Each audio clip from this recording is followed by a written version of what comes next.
Hello everyone, welcome to Kalyani Revanth vlogs. Please subscribe ಮಾಡಿ ವಿಡಿಯೋನ ನೋಡಿ. ಬನ್ನಿ ಇವತ್ತು ಸುಲಭವಾಗಿ ಪುದೀನ ಚಟ್ನಿ ಯಾವ ರೀತಿ ಮಾಡೋದು ಅಂತ ತಿಳಿಸ್ಕೊಡ್ತೀನಿ.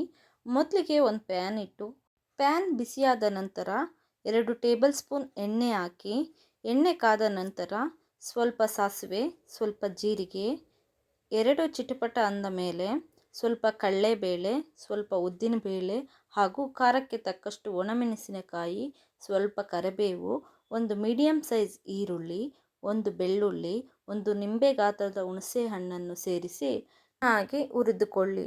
1 ಕಟ್ಟು ತೊಳೆದ ಪುದೀನ ಹಾಗೂ ಸ್ವಲ್ಪ ಕೊತ್ತಂಬರಿ, ರುಚಿಗೆ ತಕ್ಕಷ್ಟು ಉಪ್ಪು ಸೇರಿಸಿ ಹುರಿದುಕೊಳ್ಳಿ. 2 ಟೇಬಲ್ ಸ್ಪೂನ್ ಒಣ ಕೊಬ್ಬರಿ, 1 ಟೇಬಲ್ ಸ್ಪೂನ್ ಸಾಂಬಾರ್ ಪುಡಿಯನ್ನು ಹಾಕಿ ತರತರೆಯಾಗಿ ರುಬ್ಬಿಕೊಳ್ಳಿ.